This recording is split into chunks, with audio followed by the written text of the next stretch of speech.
잘 아시잖아요. 공정거래위원회가 어떤 조직인지. 한번 말씀해 주세요. 그 어떤 조직인지. 골프를 쳤는데 1년에 한 전화로 한 서너 번 걸어주고 그리고 4, 5억 받는다. 10년 전에 한 얘기였습니다.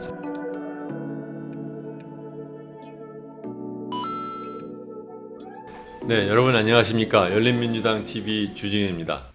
오늘은 정현주 선생님을 모시고 그동안 했던 언론개혁에 관련된 인터뷰 4부를 시작하는 날입니다. 오늘 녹화를 하는 날이 재미있는 날입니다. 어저께 이명박 씨에 대한 대법원 판결이 나왔고 오늘 이 녹화를 하는 이 시간에 MBN에 대한 방통위 결정을 지금 기다리는 중입니다. 그래서 아주 독특한 시간인데 그렇습니다. 네. 선생님 그동안 안녕하셨습니까? 예, 안녕하셨어요. 네. 예.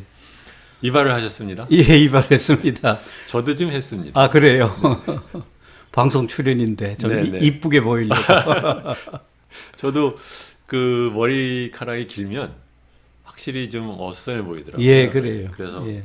오늘 오전에 이발소에 들러서 갔다 왔습니다. 사실 근데 선생님은 뭐 이런 문제 갖고 그동안 굉장히 많은 강연을 다니셨잖아요. 예. 네. 저희들랑 이렇게 얘기를 하는 게 뭐 새롭지 않으실 텐데 저희들로서는 굉장히 새롭습니다. 예. 자, 오늘 이제 아까 모두에 말씀드린 것처럼 이명박 전 대통령에 대한 판결 예. 얘기를 하면서 보면 글쎄요, 이걸 어디서부터 얘기를 할까요? 저는 이제 물론 뭐 이거는 정치적인 문제, 뭐 검찰 사법적인 문제 뭐 이런 것도 있지만 이제 언론으로 치면 선생님과 연결된 것도 있지만 그때 잠깐 KBS 얘기할 때도 얘기했었지만 그때 이제 놀라웠던 것이 뭐냐면 그동안에 많은 사람들이 한국의 언론 자유는 비교적 어느 정도 자리를 잡았기 때문에 정권이 바뀌어도 절차적인 민주주의를 크게 훼손은 못할 거라는 생각을 했는데 이 사람들이 정권 초기에 그야말로 이제 사실은 신호탄을 쏜 것이 KBS 사장 강제 퇴출 작전이었죠. 이제 거기에 뭐 대놓고 뭐 이걸 뭐라고 해야 되나? 그러니까 뻔뻔하다고 해야 되나? 뭐 하여튼 거침이 없이 대놓고 말도 안 되는 거짓말을 해대면서 몰면서부터 많은 사람들이 이제 그 불안한 느낌을 가졌다고 할 수도 있는데 사실은 그 초기는 시작은 저는 어디에 있었다고 보냐면 선거 때 이명박 씨의 재산에 대한 그 문제 제기가 나왔을 때 김경준 BBK 얘기 나왔을 때 똑하니 특검하자 그러더니 검찰에서 아무 문제 없다라고 그렇죠. 대놓고 해댔잖아요. 예. 저는 그때 이게 준비된 자들이 다시 나타나는구나 이제 그런 생각을 했었거든요. 그 당시 조금 기억하시기 어떠셨는지요? 예, 아니 저도 지난번 잠깐 말씀드렸지만은 되돌아보면은 그때 만약에 검찰이 제대로 된 수사를 하고 그 이후에 밝혀진 그런 범죄 사실들을 그때 BBK라든가 타스 자금 주인이 누구냐 하는 문제들을 그때 제대로만 했다면은 MB 5년은 없었던 거죠. 그렇죠. 그리고 언론과 관련해서 보면은 이미 대통령 선거 있기 전부터 그때 뭐 여론조사 결과가 워낙 일방적으로 나와가지고 대통령 선거 끝나기 전에도 이미 MB 정권 들어서면은 퇴출 1호가 누구니 뭐 이런 이야기들이 나오고 했거든요. 근데 이제 막상 딱 대통령 되면서 언론과 관련해서는 가장 중요한 그 조치가 저겁니다. 방송하고 통신을 합친 아주 거대한 조직이 출범을 하죠. 방송통신위원회. 그렇죠. 그때 만들었죠. 방통위원회. 예. 그리고 그 위원장을 이명박 씨의 그 선거 멘토라고 했던 최시중 씨를 초대 위원장으로 그렇죠. 앉힌 거거든요. 그래서 거기에서 거의 모든 방송 정책, 언론 정책이 다 결정이 되고 집행이 된 것이죠. 그런데 그 사람들이 그러니까 이명박 씨하고 최시중 방송통신위원회 위원장뿐만이 아니고 그 세력 그냥 쉽게 얘기해서 우파 우리 사회의 우파 집단이라고 본다면 수구 집단이라고 우파 수구 집단이 쭉 해온 행태들을 보면은 이 방송 장악이라는 것이 얼마나 중요한가에 대한 그 속내를 아주 늘 노골적으로 드러냈습니다. 그게 가장 극단적으로 단편적으로 나타나는 것이 이 KBS 국정감사 모습이었습니다. 그게 뭐냐면은 당시에 그 민주노동당 대표하시던 천영세 의원께서 문광희 위원을 하셨거든요. 이분이 그 민노당 대표로 문광희 위원을 하시면서 늘 이제 KBS에 대한 그런 국정감사 과정을 지켜보면서 나중에 저한테 하신 말씀이 있어요. 평소에는 문광희가 굉장히 평화로운 위원회라는 겁니다. 그 뭐 문화 이야기하고 관광 이야기하고 그다음에 뭐 문화재 뭐 이런 정책 이야기하고 하니까. 근데 일단 국정감사나 이런 데서 KBS 문제만 등장하면은 전쟁터로 바뀐다는 거예요. 그래서 그 이유를 설명을 하시는데 이 사람들은 KBS, MBC 이 방송 때문에 정권을 뺏겼다라고 생각하는 사람들이다. 김대중 대통령 때도 마찬가지고요. 저도 그걸 느꼈고요. 네. 뭐 가면은 노골적으로 이제 편파 방송이다. 뭐 하여튼 정치적인 그런 공격을 끊임없이 했는데 이 사람들이 국민의 정부, 참여정부 출범한 가장 큰 이유 중에 하나를 방송을 장악하지 못했어. 그러니까 여론을 장악하지 못해서 그런 거구나. 그렇게 생각을 하고 있었던 게 확실한 것 같아요. 그래가지고 그거를 이제 MB가 집권하면서 최시중 씨가 방송통신위원장이 딱 되면서 시작한 것이 두 가지 작전입니다. 하나는 지금 기존에 정부 영향력이 미치는 언론사 그냥 사장부터 교체하면서 대거 바꾸는 이른바 숙청 작업. 그 다음 하나가 방송을 자기들하고 가치관이 같은 이른바 조중동, 그 다음에 경제지에게 방송을 하나씩 주는 거예요. 이게 이제 종편 출범 아닙니까? 둘 다 이명박 정부 때 이루어진 거예요. 특히 이 종편은 제가 볼 때는 이건 일본 모델을 그대로 가지고 온 겁니다.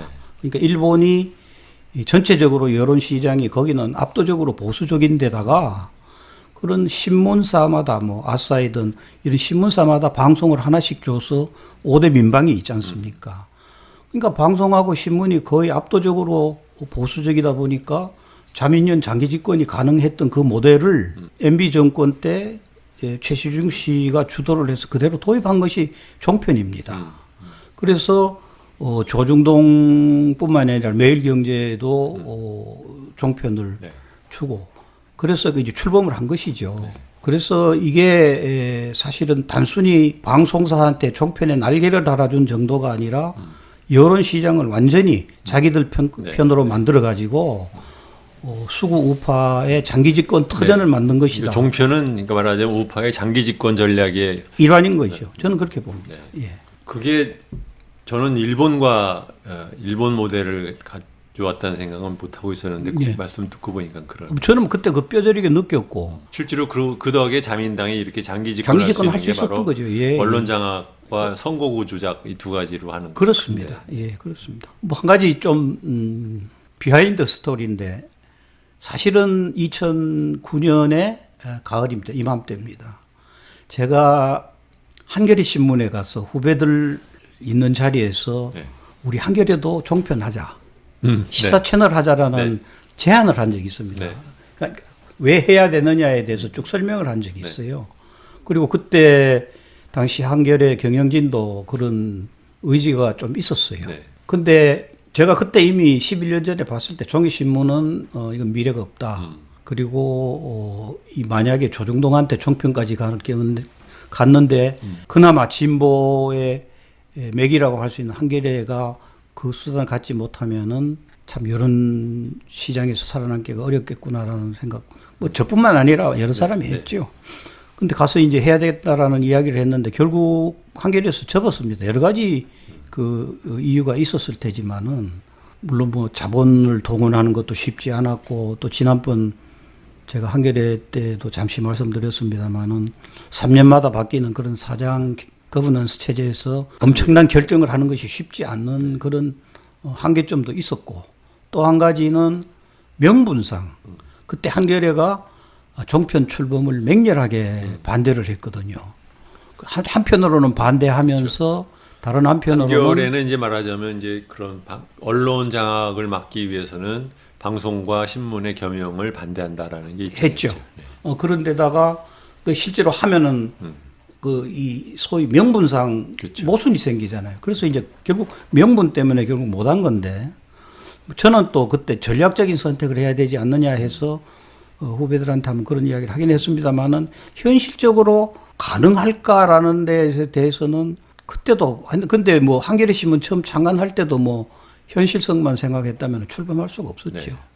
근데 여러 가지 시도를 하다가 결국은 못 했는데 어쨌거나 이제 종편은 그 뒤에 우리나라 언론 시장에서 거의 막말, 왜곡, 선정 보도, 그다음 정파주의 그것을 거의 상징하는 압축적인 그런 그러니까 방송, 악종이라고 할까, 암적인 존재라고 할까, 예. 뭐 그렇게 됐죠. 방송 생태계, 여론 시장이라는 이 생태계를 완전히 폐허로 만들어버린 네, 예.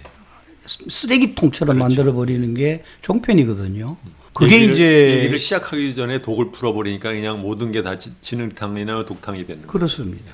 그런데 이제 저는 사실 종편과 관련해서 특히 한겨레 독자분들한테 대단히 미안한 일을 했는데요. 제가 KBS 그만두고 나와서 2009년 말인가 2010년부터 칼럼을 다시 쓰기를 시작을 했습니다. 네. 그 초기에 제가 조중동 종편 필망론을 많이 폈습니다. 종편은 꼭 망한다. 네. 이거는 망하게 돼 있다. 그래서 지 혼자 망하는 게 아니라 신문까지 같이 걸고 망할 것이다라고 굉장히 네, 낙관적인 그런 이야기를 실제로 종편 처음 시작할 때 경제적으로 지속 가능성이 있느냐에 대한 회의감이 많았죠. 저는 이제 특히 실제로 방송 경영을 해보니까 그 프로그램 하나 성공하는 것이 얼마나 힘들고 어렵다는 걸 잘 아니까 이 방송 시장에서 이거 절대 서바이브 못할 거라고 생각을 하고 그때 종편 필망론을 이야기했는데 뭐 돌이켜 생각하면은 아직까지 멀쩡하게 살아 있는 거 보면은 제 예측이 틀린 것이었고요. 아 예측이 참 어렵구나 하는 거 느끼면서 또 한편으로는 우리나라 정말 수구 우파의 세력의 뿌리가 이렇게 깊구나. 네. 참 정말 쉽게 사라지는 것이 아니구나 하는 걸 거듭 느꼈고요. 그 다음에 종편이 지금까지 생존해온 이런 여러 가지 조건들을 보면은 사실은 정상적인 자본주의 시장 체제에서는 있을 수 없는 온갖 특혜를 다 받아왔거든요. 그렇죠. 황금 채널 배정받고, 그 다음에 의무 재존성을 하게 돼 있고, 그 다음에 중간 광고 뭐 하고, 규제 면에서도 지상파하고 규제가 완전히 다른 그런 온갖 특혜의 온상 속에서 지금까지 서바이브를 해왔으니까 이거는 정상적인 시장 구조는 아니었고 그러니까 바로 이렇게 종편이 이 생존하게 살아있는 그 틀을 마련해주고 온갖 특혜를 제공한 것이 이 MB 정권과 박근혜 정권이었죠. 그 이후에 이제 민주정부가 들어섰으면은 정리가 돼야 할 문제라고 저는 그렇게 봅니다. 특히 이제 그러니까 오늘 MBN에 대한 방통위의 마지막 최종 판결이 나오는데 저는 오늘 판결이 굉장히 중요하다고 봅니다. 여러 가지 측면에서. 그러면 이미 그 MBN의 그 죄목은 초기 회사를 만들 때 거기 자본 납입금에서 분명히 불법이 있었고. 네, 가장 납입을 했다. 예, 가장 납입을 해가지고 국민한테도 거짓말했고 정부에도 거짓말을 그렇죠. 했고 명명백백한 죄를 저질렀는데 이것이 만약에 허가가 취소되지 않는다 할 경우에 과연 우리 사회에 법치라는 것이 있는 것인가? 그렇죠. 우리 사회에 과연 정의라는 것이 있는 것인가 하는 시금석이고요. 두 번째는 그런 책임을 물어야 할 곳은 방송통신위원회거든요. 방송통신위원회는 그런 잘못된 불법이 있으면은 거기에 대해서 적법한 법에 정해놓은 조치를 취하라고 하는 것이 자기들의 책임이잖아요. 네. 그래서 그 책임을 다하는 조치를 취하는지 안 취하는지를 이제 두고 봐야죠. 그 다음에 이게 또 중요한 것이 이게 다음에 있을 TV조선 제어가 문제의 시금석입니다.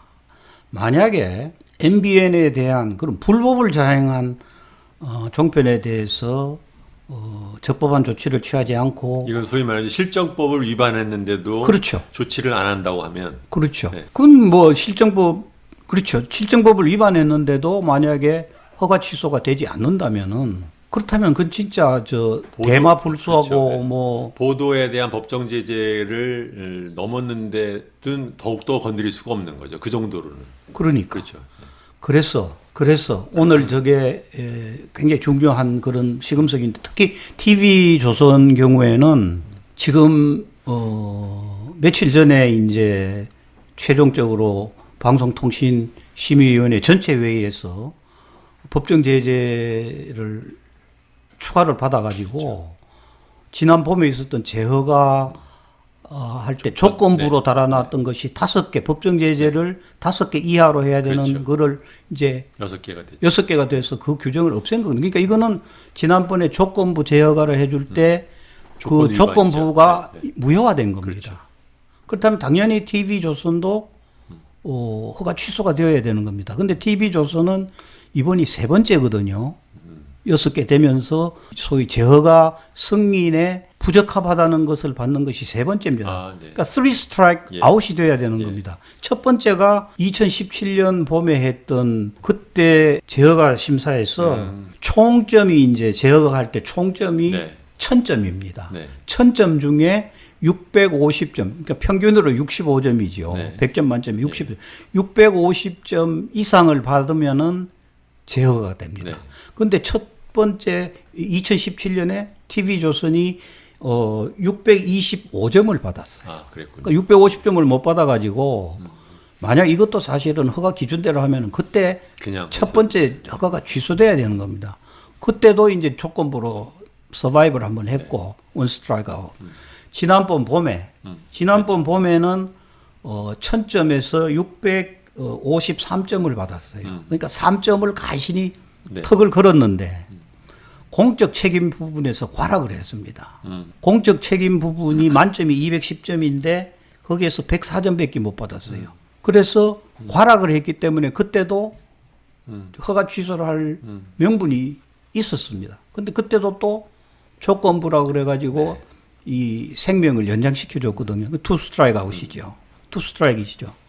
그 다음에 이제 그때 조건부로 그러면 앞으로 방송심의 규정에서 뭐 공정성, 객관성, 공적 책임 이런 부분에서 법정 제재를 5개 이상 받지 마라. 라고 이제 또 조건을 했는데 이번에 그거를 또 어긴 거거든요. 그럼 이것도 원칙대로 한다 그러면은 특히나 3 스트라이크 아웃이면 야구에서도 아웃인데 이렇게 자꾸 정해놓은 원칙을 지키지 않는다 그러면 그거는 책임 있는 사회가 아니죠. 정의가 살아있는 사회는 아닌 것이죠. 그래서 오늘 그것이 굉장히 중요하고 앞으로 또 TV조선 또 채널A도 이 조건부에 걸려 있는 게 있거든요. 검언 유착 수사와 이동재. 관련해서 이동재 사건이 있기 때문에 그래서 저는 이제 이명박 박근혜 시대가 끝났다면은 그다음 민주정부가 들어왔다면은 이 시대에 어떤 책임을 맡은 분들은 그 맡은 책임에 합당한 그 책임 행사를 해야 됩니다. 그러니까 그거는 사실은 복잡한 정무적 판단하면은 안 됩니다. 그냥 법하고 원칙이 정해놓은 대로 그냥 가면은 거기 누가 뭐라 그럽니까? 아니 세상에 규칙에 이렇게 하면 안 된다고 정해놨고 특히 TV조선은 삼진까지 왔는데 그거를 살려놓는다 그러는 거는 그거는 방통위 책임 문제가 있는 것이죠. 만약에 하지 않는다면. 그렇죠. 선생님 이제 방송을 이제 뭐 MBN 우선 하는 걸 이제 본다고 하면 여기서 잠깐 좀 호흡을 돌려가지고 우리나라의 이 소위 뭐 재벌 권력, 검찰 권력, 그다음에 이제 언론 권력 말할 때 언론 권력이라고 보통 말하면 이제 크게 보면은 방송사가 있고 하나 이제 신문이 있는데 신문의 경우에는 이제 우리나라는 다른 나라보다 유난히 독과점 구조가 크잖아요. 조중동이라고. 왜 이렇게 신문 시장이 이렇게 독과점화가 되었을까요? 그거는 이제 특히 이제 이렇게 디지털화가 되고 그다음에 방송이 어느 정도 역할을 하기 전까지는 우리나라 여론 시장 특히 2000년 이전까지는 거의 신문이 우리나라 여론 시장을 압도했지 않습니까? 그 신문이 종이 신문이 역사를 되돌아보면은 특히 조선 동아 중앙일보가 그 과거의 군부 독재 권력 시절에 여러 가지 특혜를 많이 받습니다. 그 중에 하나가 예를 들면은 외국으로부터 차관 들여와가지고 윤전기를 네. 사고, 그 다음에 뭐 조선일보 같은 경우에 관광 호텔을 짓고 하면서 독재 권력으로부터 상당한 물적 지원을 받고, 그 다음 두 번째는 80년 그 언론 통폐합을 하면서 살아남은 언론사들은 사실은 엄청난 호황을 누립니다. 그때 삼저 현상으로 네, 네. 통폐합에 따른 결과도 좀 결과가 있네요. 엄청나게 있습니다.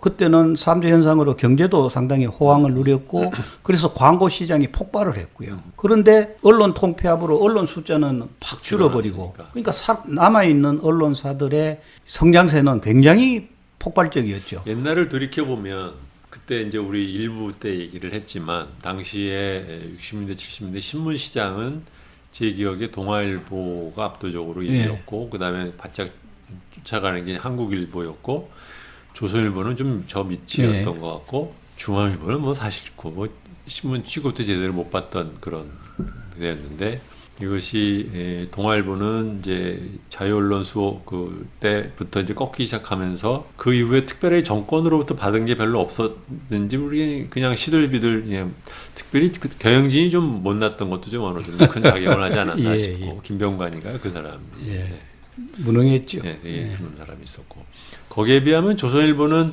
5.18 이후에 정권의 특혜를 많이 받으면 사세가 엄청나게 빨리 컸던 것 같아요. 또 한 가지 요인이 있어요. 조선일보가 그때 그러니까는 특히 물적 기반은 이미 제가 아까 말씀드린 대로 통폐합과 그 다음에 그 이후에 경제적인 호황 때 가졌던 엄청난 폭발력, 그걸로 특히 조선일보가 엄청 컸습니다. 그 다음에 두 번째 요인은 지금도 그렇습니다만은 철저하게 반공상업주의입니다.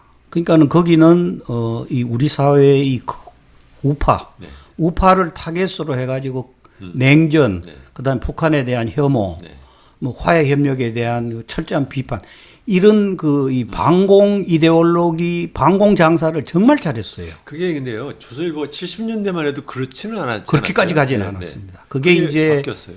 나중에 완전히 그렇게 그쪽으로 가버렸고, 그다음 또 하나는 사주의 어떤 기질, 사주의 특성과 연결이 되는 건가요? 사주의 특성도 있고 우리 사회가 전체적으로 사실은 반공 이데올로기가 워낙 강한 사회인데다가 거기는 그런 의미에서는 이 소위 장사를 하는 기술을 알아요. 조선일보는.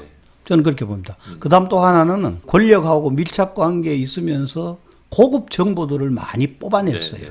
조선일보가. 그래서 특히 노태우 정권 때는요, 그 정부 인사 발령은 거의 조선일보가 거의 독차지하다시피 했습니다. 그때는 뭐 요새야 뭐 인터넷이 되니까는 그 먼저 인사 발표를 했다 그래서 그게 큰 특종은 아니지만은 그때는 뭐 장관 후보가 누구라는 거 미리 알고 하는 것이 대단히 중요하던 시절이었거든요. 그래서 권력과의 밀착을 통해서 자기들이 빼내오는 정보도 통해서 많았고, 그 다음에 물적 기반도 형성을 했고, 반공 장사를 정말 제가 볼 때는 인상적이신 표현입니다. 그 반공 상업주의라는 표현 좀 처음 듣는데, 아니 제가 볼 때는 아주 철저한 반공 상업주의자고 지금은 보면은 그 연장선상입니다. 지금도 보면은 남북 화해에 대한 거부감, 북한에 대한 끊임없는 그런 입장들, 그리고 우리 사회에 그 일정한 세력이 있잖아요. 그래서 저는 이제 조선일보가 그걸로 성장을 하고 커왔고 했는데 지금까지도 그 스탠스를 계속 유지해가면서 저는 그 동굴 속에 빠졌다고 봅니다. 그 이상은 이제 못 번져나가는 거죠. 한계라고 저는 보고, 조선일보가 치고 나가고, 그 다음에 이제 네 번째가 조중동 뭐 다 똑같은 현상인 것이 굉장히 공격적인 판매 전략이 더 총동원합니다. 뭐 그때 잘 기억하실 거예요. 첫째, 담배 끊는 것보다 더 신문 끊기가 더 어렵다. 그랬잖아요. 자전거, 뭐 온갖 물건들 동원해가지고 심지어는 나중에는 현찰까지 들고 길가에 서서 우리 신문 구독하면은 1년 무료로 배포해주고 뭐 이렇게 현금 얼마 주고 현금 들고 그랬잖아요. 그 사실 다 공정거래법 위반인데 그 공정거래위원회에서 전혀 손을 못 댔죠. 잘 아시잖아요. 공정거래위원회가 어떤 조직인지 정부기관에. 한번 말씀해 주세요. 그 어떤 조직인지. 아마 제 개인적인 경험을 예. 어디서 한번 얘기는 한 적이 있는데 그 저희 경제학과 선배들이랑 누가 소개를 해가지고서는 이제 골프를 쳤는데 두 분이 공교롭게 다 그 공정거래위원회에서 국장까지 하고서 나오신 분들인데 예. 한 분은 법무법인, 한 분은 이제 회계법인 앉아가지고 자기들 하는 그 일의 성격을 딱 그렇게 얘기를 하더라고요. 그러니까 1년에 한 전화로 한 서너 번 걸어주고 그리고 4, 5억 받는다. 10년 전에 한 얘기했습니다, 저한테. 예. 그 봐요. 그러니까 공정거래위원회 사람들은 그 독과점 기업을 감독하라고 맡겨놨더니 검찰은 못 건드리게 해놓고 그거를 갖다 잘 봐주면서 그 덕으로 자리 좀 있다가 나가고 나서는 그러니까 또 그 사람들한테 이제 돈 받는 걸 자기의 아예 그 커리어의 어떤 궁극적인 그 그러니까. 종착지로 생각하는 조직이더라고요. 예. 그러니까 사실은 이제 조중동이 과거에 신문이 여론시장을 압도하던 시절에 이 이유로 독과점 신문시장의 60% 내지 70%를 장악하는 독과점 세력이 되어서 우리 사회를 사실은 한동안 좌지우지했잖아요. 여론시장을 대통령까지 저거가 만든다 그랬으니까. 그랬는데 정작 그 민주정부에서 국민의 정부, 참여정부에서 그 독과점 체제를 깨기 위해서 여러 가지 시도를 했잖아요. 신문고시도 부활시켜서 그런 신문시장을 정상화하려고 노력도 하고 세무조사도 정기적으로 하고 그랬는데 저는 지금 생생하게 기억납니다. 국민의 정부, 참여정부 시절에 그런 그 신문시장을 정상화시키기 위해서 공정거래위원회가 적극 나서야 되잖아요. 이게 경제검찰인데 제 역할을 해주면은 자전거 갖다 주고 현금 주면서 그렇게 불법 행위를, 불공정 거래 행위를 못하게 막아야 되는 것이 공정거래위원회인데 그때 제가 구체적으로 몇 군데 가서 직접 취재를 해보니까 공정거래위원회 담당 부서에 직원도 몇 명이 없어요. 그러니까 이 직원 가지고 아무것도 할 수 없는 거예요.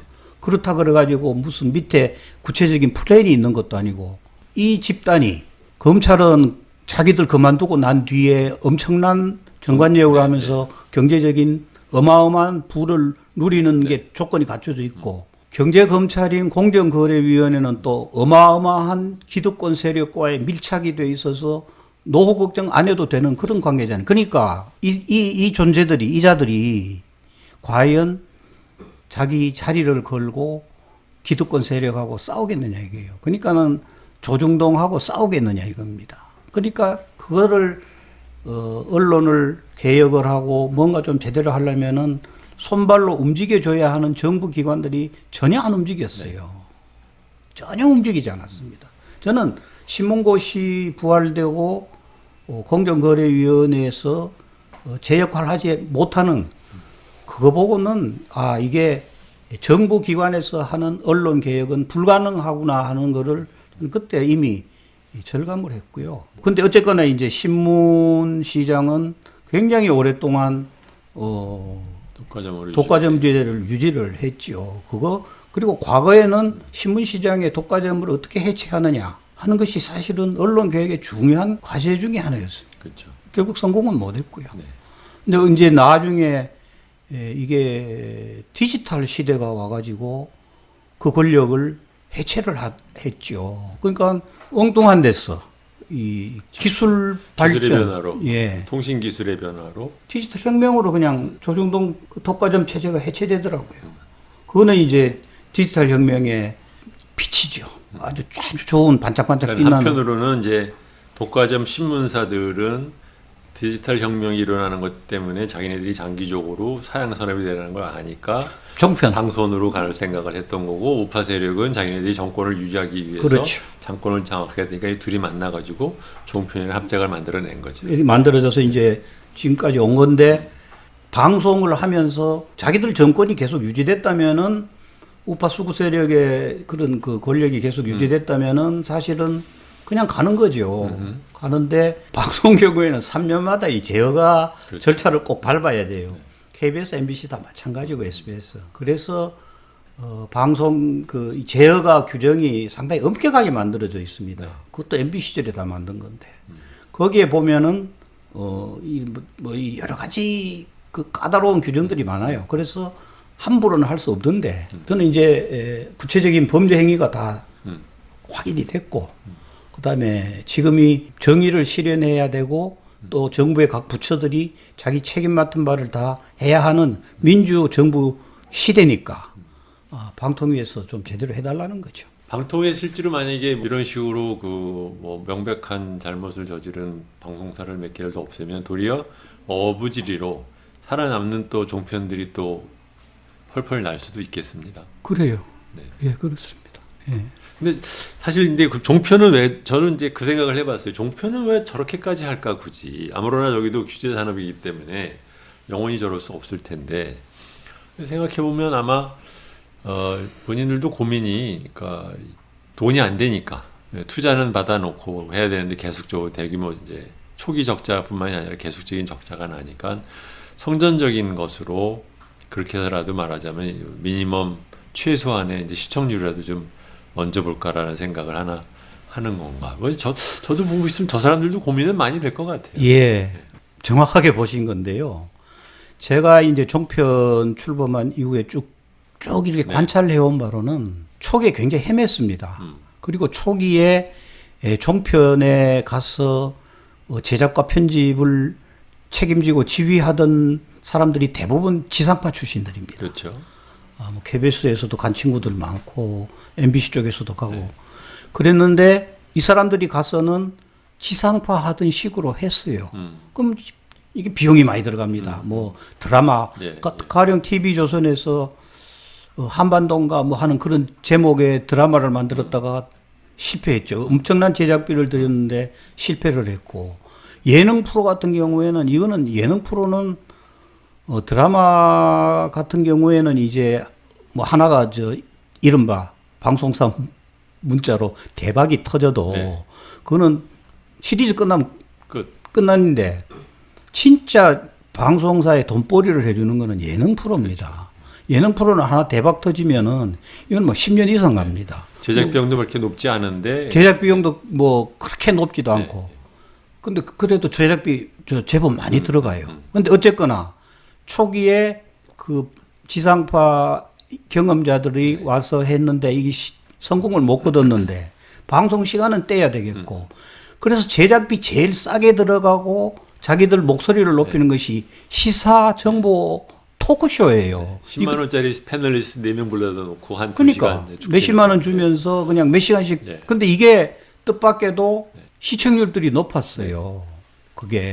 그걸로 이제 조금씩 이 시청률을 조금씩 얻어가기 시작을 했어요. 그런 측면이 또 있어요. 정말 제대로 된 종합 편성을 하는 종편은 제가 볼 때는 JTBC 정도? 그렇죠.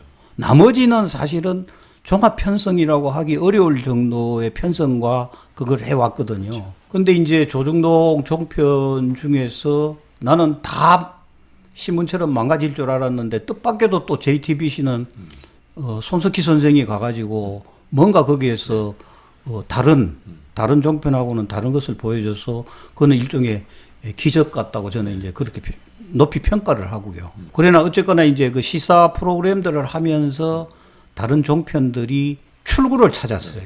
그래가지고 이제 살아온 거죠. 지금 말씀하시는 거 보니까 저도 그걸 연결을 못했는데 생각이 나는 게 일본이랑 정말 비슷하게 가네요. 왜냐하면 제가 일본에 뭐 일 때문에 가서 이렇게 호텔에서 한 번씩 채널을 돌려보면 그야말로 지저분한 프로그램 투성이더라고요. 그래서 이게 뭔가 그랬거든요. 근데 그게 지금 말하자면 그렇게 신문사가 방송사하고 걔네들도 먹고 살아야 되니까 그야말로 그 얄팍하게 짝이 없는 그 프로그램으로 도배질을 하고 그게 이제 말하자면 우리나라도 그대로 들어와 있습니다. 예. 그리고 이제 아무래도 그 방송 심의가 지상파만큼 그렇게 엄격하지가 않아요. 근데 어쨌거나 그 프로그램들이 전체적으로 보면은 막말도 많이 나오고 선정적이고 공정성을 이야기하기 부끄러운 그런 편파적인 내용들이 많죠. 근데 그거는 사실 엄격한 잣대만 이 적용을 한다 그러면은 다 걸리는 거예요, 저거. 그렇죠. 그래서 모니터를 민주언론 시민연합 같은 민원연 같은 데서 열심히 그 모니터를 하고 문제 제기를 하고 그러거든요. 참 필요하죠. 자, 이제 언론 개혁이라는 게 예. 지금 사실 말씀을 하시면서 또 아마 좀 답답한 느낌이 드시겠지만 언론 개혁에 대한 욕구는 옛날에 이제 정치 권력에 대한 그 반발심으로 민주화 운동이 있었다고 하면 이제 언론 권력에 대한 이제 그 반발에 의한 운동은 뭐 안티 조선이 됐든 뭐가 됐든 간에 벌써 한 20년이 됐는데 실제적으로 언론 개혁을 하기 위한 노력에 의한 성과는 없었다고 예. 보아도 뭐 거의 진도 없고 없었죠. 예. 앞으로도 사실 뭐 딱히 뭘로 어떻게 개혁을 할 수 있는지가 잘 안 보이지 않습니까? 근데 뭐 어떻게 하다가 이제 우연하게 이제 그 통신 기술의 발달로 디지털 혁명이 나오면서 저절로 기술에 의한 과거에 이제 독과점에 의한 피해가 좀 줄었다 뿐이지 기존에 있는 이 존속하고 있는 세습 방씨 일가 또는 뭐 김씨 일가 이런 식으로 홍씨 일가 이게 이런 신문 이 개혁은 전혀 앞으로도 진전이 없겠죠. 그냥 이제 천천히 그냥 가라앉는 걸 기다리는 수밖에 없나요? 아니에요.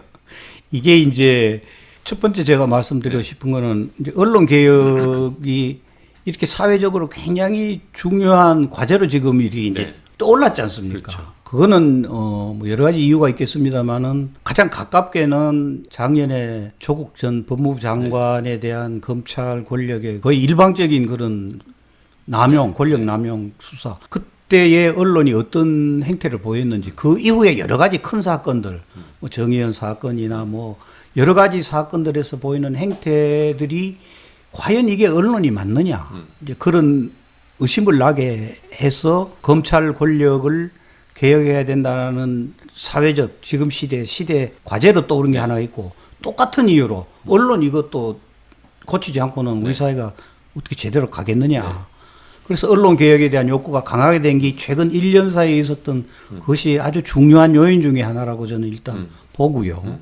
그 다음에 또 하나는 우리 조금 전에 말씀드린 건 종편. 네.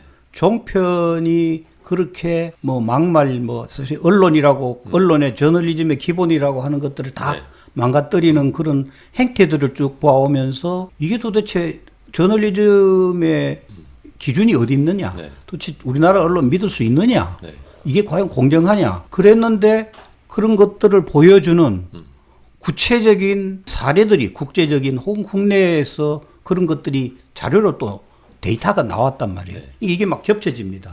그러니까 뭐 지금 우리나라 언론 신뢰와 관련해서 제일 많이 인용되는 것이 옥스퍼드 대학 부설 로이터 저널리즘 연구소에서 해마다 세계 각 나라들 언론 자유 지수를 발표를 하는데 거기 보면 우리나라가 이제 2016년부터 거기 참가를 했는데 내리 5년째 꼴찌거든요. 네. 언론 신뢰도 국제조사에서 꼴찌.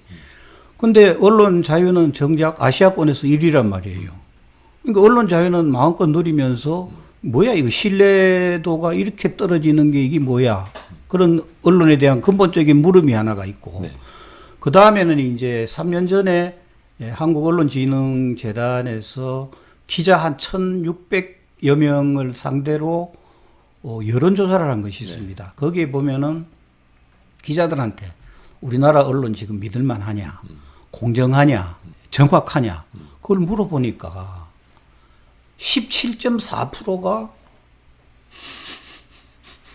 신뢰할 만하다. 그러니까 아주 신뢰한다가 1%고 그냥 신뢰한다가 16.4%예요. 17.4%가. 자기들이 보기에도. 자기들이 보기에도. 그다음 나머지는 뭐 보통이다, 뭐 못 믿겠다는.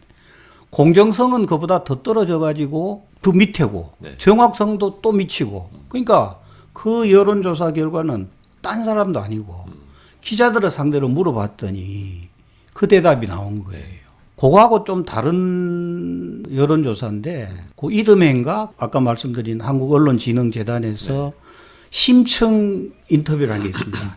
대표적인 언론사 기자 22명을 상대로 해서 심층적으로 그럼 대한민국 언론이 이렇게 신뢰를 받지 못하는데 그 원인이 뭐냐라고 묻는 그 심층 인터뷰를 통해서 답이 이제 복수 응답을 하도록 했는 그 여론조사를 보니까 1등이 오보, 그 다음에 선정, 이런 질 낮은 보도 때문에 우리나라 신뢰도가 떨어졌습니다가 81점 몇 프로예요. 네.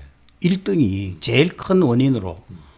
그 다음에 두 번째 이유가 정치와 이념적인 데 그 매여 있는 정파적 보도. 이게 40%를 넘어요. 그러니까 그 두 가지가 이게 일반 국민들이 이야기한 게 아니고 기자들이 스스로 우리나라 언론 첫째 신뢰 못하고 공정하지 못하고 정확하지 못하다. 두 번째 그렇게 신뢰받지 못하는 이유는 질 낮은 보도, 오보 등 이런 질 낮은 보도, 그 다음에 정파적인 보도다. 이렇게 실제로 고백을 했어요. 네. 근데 이제 저는 이제 이런 데이터도 데이터지만은 지난 봄에 나온 그 어떤 글을 보고 굉장히 충격을 받았는데 이 사람 말이 한국 언론을 가장 정확하게 보고 있구나. 라는 글을 읽은 적이 있어요. 그게 뭐냐면은 라파엘 라시드라는 예. 영국 이 프리랜서예요. 이분이 이제 영국에서 일본학하고 한국학을 전공을 하고 한국 와서 고려대학에서 또 대학원을 다니고 그다음 지금 이제 프리랜서로 이분이 여기서 일을 하고 계시는데 지금 한국에 9년째 살고 계시는데 제가 그분 글을 가져왔어요. 네. 제가 한번 잠깐 예. 읽어봐 드릴 테니까 한번 들어보세요. 이 사람이 직접 쓴 지난 3월인가 4월에 그 엘르라는 패션 잡지에 쓴 글이에요. 네. 한국의 언론은 형편없다. 뉴스를 아무리 읽어도 어떤 것이 진짜이고 어떤 것이 가짜 뉴스인지 도무지 구분하기 어려울 지경이다. 아무리 너그럽게 생각해도 한국 미디어는 정도를 넘어섰다. 독자를 기만한다고 밖에는 느껴지지 않을 정도다. 특히 5가지 문제에 있어서는 참담한 수준이다. 팩트 체크의 누락, 사실의 과장, 표절, 사실을 가장한 추측성 기사, 언론 윤리의 부재, 그리고 이게 5가지. 네. 매일 뉴스를 읽을 때마다 적어도 이 중 하나의 문제와 항상 맞닥뜨린다. 얼마나 부정확한 팩트들이 넘쳐나는지, 기사 곳곳에서 부정확한 인용구나 숫자들을 발견하는 건 굉장히 흔한 일이다. 정부나 기업이 주는 보도 자료에 대한 의심 자체가 없다고 봐도 무방하다. 그냥 복사 붙이기, 복붙, 복사 붙이기다. 팩트 체크가 없다. 이 글을 그 잡지에 발표를 했어요. 이분이 이제 매달 글을 발표하는데 그 중에 하나인데. 그러니까 이게 한국에 와서 직접 살아본 영국 그 프리랜서 저널리스트의 목소리니까 이거는 뭐 이분이 뭐 굳이 한국 언론을 악의적으로 평가할 이유가 없는 거잖아요. 그래서 한국 언론의 현재 모습이 그래요. 이렇다라는 것을 보여주는 것이고 그러던 차에 이제 지난 1년 동안에 있었던 여러 가지 사건들이 검찰하고 언론 이 두 개의 권력 집단을 이대로 놔둬서는 우리가 정말 인간이 인간답게 살 수 있는 우리 삶의 토양을 도저히 제대로 갖출 수 있는 그런 사회가 아니다라는 걸 다 느낀 거죠. 그래서 이제 검찰 권력하고 언론 개혁에 대한 욕구가 굉장히 지금 아마도 제가 언론계에 50년 몸담아 왔는데 이렇게까지 강한 거는 처음입니다. 저도 그렇죠. 처음으로 느끼고 있고요.